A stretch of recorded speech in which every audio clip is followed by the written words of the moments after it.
Joining us now, staff writer with The Atlantic and MSNBC political analyst Ashley Parker, New York Times Justice Department reporter Glenn Thrush, and former chief strategist for the Bush-Cheney 2004 presidential campaign, and MSNBC senior political contributor Matthew Dowd joins us. Glenn, this is what happens when you nurse a conspiracy theory and you then get into a position where you are responsible for quelling things that aren't true, for trying to suppress conspiracy theories.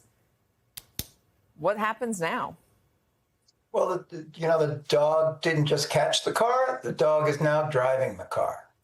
And I think you have a situation here in which the energy of the Epstein conspiracy, it's a really weird cause celeb for Trump and his supporters to be rallying around.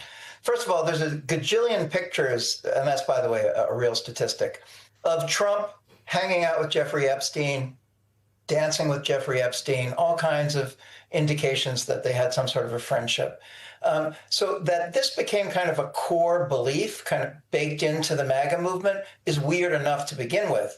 But it forms a really important emotional and kind of cultural core to the whole thing, because it encapsulates a bunch of stray strands in American life that Trump himself has woven together. Distrust of authority, belief that there is a cabal that is running things secretly, and just a general sense that you have to have an outsider come in and smash up corrupt, perverted, monstrous plots that are being pulled off by people who aren't telling you the truth.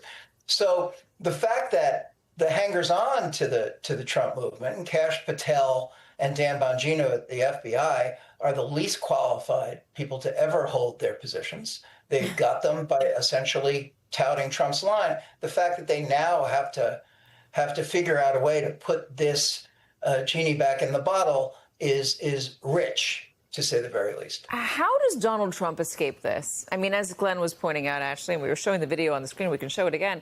Donald Trump has associations with Jeffrey Epstein. We have him on video, chumming it up with him, laughing. He was at Mar-a-Lago. They have a relationship. And so when Donald Trump comes back into office and his administration officials claim that they have access now or will have access to the client list, they'll have access to all the evidence, and then when they turn around and say, no, the evidence doesn't actually exist, how does Donald Trump escape the allegation that his people are now covering up for him? Well, first of all, as Glenn said, that's what always made this particular conspiracy theory a bit odd to begin with, because it would seem to whatever list they thought existed, it would seem to implicate the president and the leader of their movement in addition to anyone else. And I think you saw the president quite clearly yesterday in the cabinet meeting wanting to move on from this. Now, that's not necessarily because he's worried he will be implicated, but because I think of sort of the adage, you campaign in poetry and govern in prose. It turns out you can campaign in conspiracy theory, but you do have to govern in something approaching reality. And that seems to be broader than any implication. That seems to be the tension they are running up against right now. Yeah. Let me just to stay on this for a second. Let me play Pam Bondi talking to Fox News. And one of the reasons why this is still so fertile. Here she is talking to Fox News at the beginning of the administration and telling Fox that she had all the files on her desk. And this is something Donald Trump has talked about. The DOJ may be releasing the list of Jeffrey Epstein's clients. Will that really happen? It's sitting on my desk right now to review. That's been a directive by President Trump. And she went on from there. She detailed all the stuff that she has on her desk. And then, comes out right after that and says, Matthew, that doesn't, or she actually hands all this information to MAGA supporters. It's redacted, and they're so excited to get it. They're putting it on video, and they're saying, we have the access to this information. And they open it up, and there's nothing there. It's redacted. There's nothing there.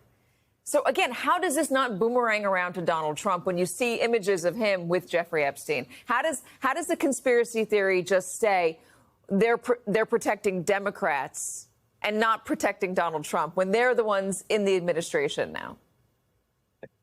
Well, I'd first like to say on this is we're trying to bring a rationality to a very emotional, psychic thing. That is some mental gymnastics that I think Simone Biles would be jealous of.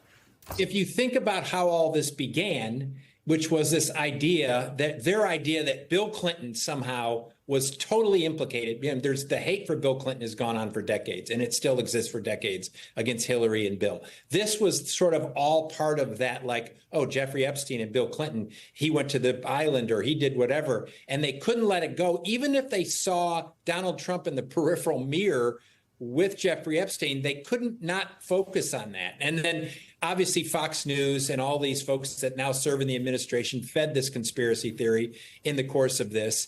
And it, as many things in the MAGA movement are, they're not based in any sort of logic or reason. They're based in sort of a gut reaction. I feel this, I know this, therefore it must be true. And so now they're confronted with the reality of their own people who spread this are now saying, well, basically it's not true and we don't have a list.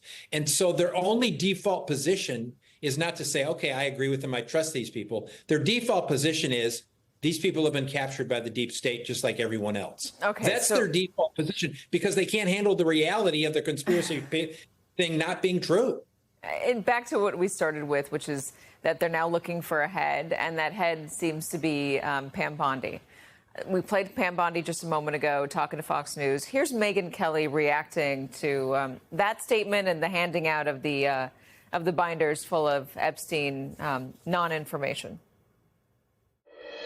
What kind of an attorney general would pretend she's giving new information to some of the president's most loyal advocates in the press? So she's either lazy and incompetent, or she willingly humiliated some of the president's most loyal supporters. Neither one of those is good, and that's why I'm sorry, but I'm going to predict her days are numbered. Glenn, are you getting any information from within the administration that her days are, in fact, numbered? Look, I don't know if her days are numbered, but she's had a bunch of shaky performances, right? I think the whole fiasco at the Roosevelt Room where she's handing out the binders. First and foremost, the first rule of politics in Washington, D.C. is the principal always has to be insulated from doing things. Pam Bondi actually physically handed out these nothing burger binders to these MAGA influencers. I mean, it's comical.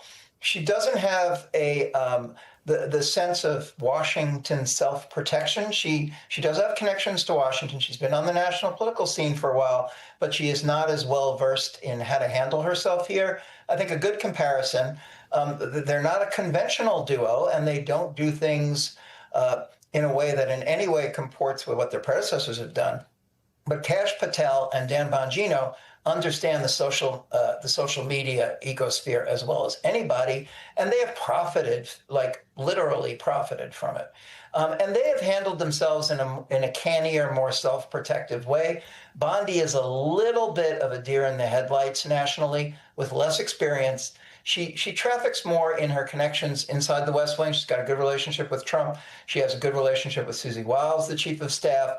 And in general, she has been so loyal, so willing to put herself out there on stuff that, frankly, is no one else really wants to do. I will give you an example. She took it upon herself, in addition to taking on this task, to going after Abrego Garcia, and actually at one point suggested that his wife and children would be better off with him overseas. So she is somebody who is very much audience of one centered. So the question is, how long can she last? For a while. How long will this last? For a while. But the problem then becomes, if people consider her to be the totemic symbol of this problem, of Trump not fulfilling his campaign promises to the far right, he will be more than happy to jettison her rather than have to take the heat himself. You know, I just still find it amazing that you would not link Donald Trump to this. If you were going to believe in this conspiracy theory so fervently that when, you know, your leaders tell you it doesn't exist, it's not real, how could you not then ask yourself, hey, does Donald Trump have something to do with it? It is amazing if that's not happening. Ashley, in terms of what this administration would do to maybe try to change the subject, to distract from it. There was an announcement that, or news that there were 2 investigations going on. One DOJ investigation against James Comey, and the other one against the former CIA director John Brennan. Excuse me. Is this an attempt?